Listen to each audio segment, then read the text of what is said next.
created a problem. Anyway, there's no doubt that this is Urfa or Edessa, the city that you're familiar with from your background.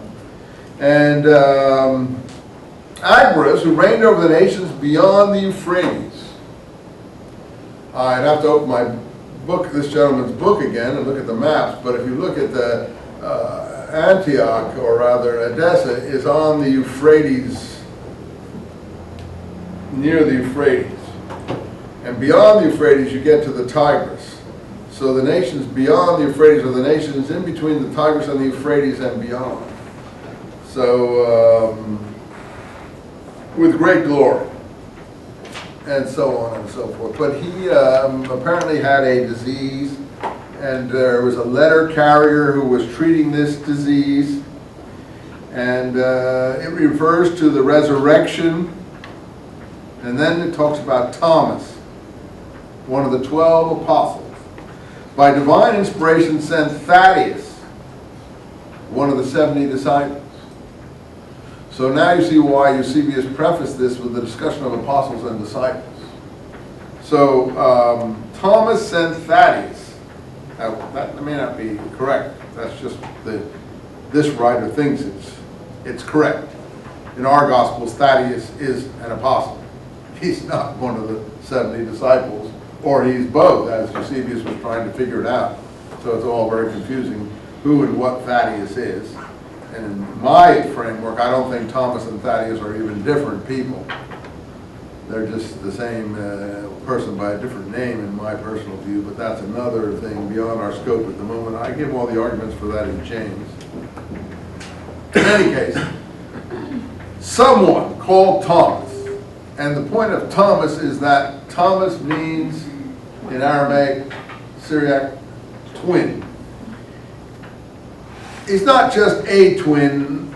As it shakes out, the theory comes down, and most people think that's how it was seen. Whether he really was or not, I can't say. He's the twin of Jesus. He's the twin brother of Jesus. That's who he's the twin of. That's what the Nag Hammadi texts make clear, that he's the twin of Jesus. And whether he is the twin of Jesus or he isn't the twin of Jesus, I'm not prepared to speculate. However, that's what this twin thing is obviously implying. We wouldn't be so interested in it. That wasn't his name. He wasn't called Twin.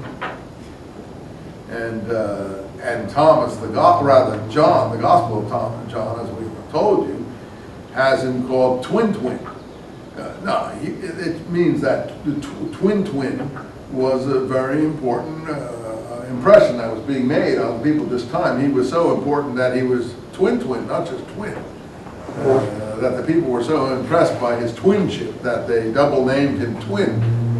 One Greek, Didymus, and the other Aramaic or Syriac, Thomas. So Didymus Thomas means, have I come through to you? Twin in Greek, twin in Aramaic. Now you know that is not a name.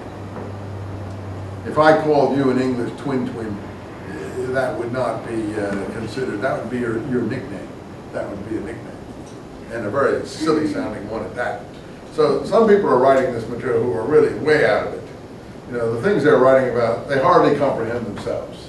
They're down the pipeline from the origin of these traditions, because you wouldn't get into such a pickle if you really knew what you were talking about. You'd heard about this and you thought you understood it, and this is how you heard it, but we know how oral tradition gets warped. Some of you are looking at me askance, but just forget your beliefs for the moment and protecting your ancestors and your solidarity of your heritage. Just look at it objectively as a non-partisan person would. It's pretty peculiar not for you, but for a non-partisan person, and therefore it needs to be looked at.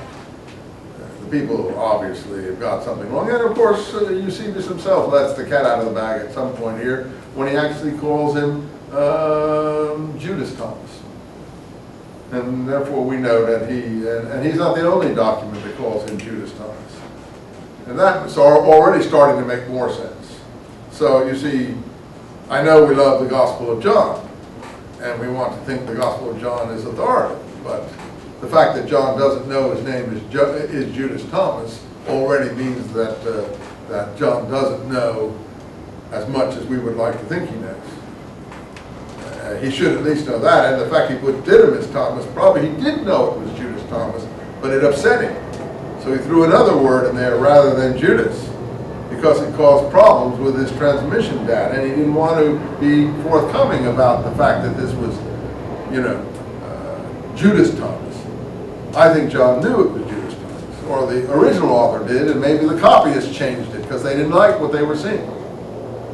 And put in what they considered, they knew there was another name here, but they didn't like what they saw, so they said, let's put the Greek here, Didymus in here. The Greek copies, that's probably how that could have happened. So don't look askance at me when I say I don't think they knew what they were talking about. I think that the evidence shows that there's a problem here, and if you don't feel that there is a problem, you really are ignoring the implications of the evidence. There is a problem. And the Gospel of Thomas makes it very clear. It calls him Didymus Judas Thomas, the twin, Judas the twin. But it makes it clear again that his name is Judas, and that Jesus has a brother called Judas. So we're pretty close here to twinship of a brother. And that may have been one of the problems of concealing his identity to some extent. The problem is that in the Lucan Gospel list, and this is how I get that they're really not two different people, when you get to Thaddeus in the Mark and Matthew apostle lists, in Luke and Acts, he becomes Judas of James, Judas the brother of James. Well, if this is the James we think it is, and you don't call someone Judas of James unless he's an important James, then it begins to look like this Judas is the brother of Jesus too, if we can speak of that, because James is the brother of Jesus, theoretically, whether he is or not, we'll have to decide. And then, of course, we have the letter of Jude, and it isn't Jude, by the way, it's Judas again. If you look at the Greek, there's no Jude in the Greek. That just comes into the English. We think Jude and Judas are different. No, they're not, they're the same. Look at the Greek, it's exactly the same. It's Judas in all cases. We just have chose to call it Jude because traditionally that's how we call it. The same as James is called James, when in fact in the Greek, what is it? Jacob. Or Jack in English, and then finally down into James. I don't know how it got to be James, but for lack of a better word, we all agree to call these people James in English. And the same with Jude. So the letter of Jude says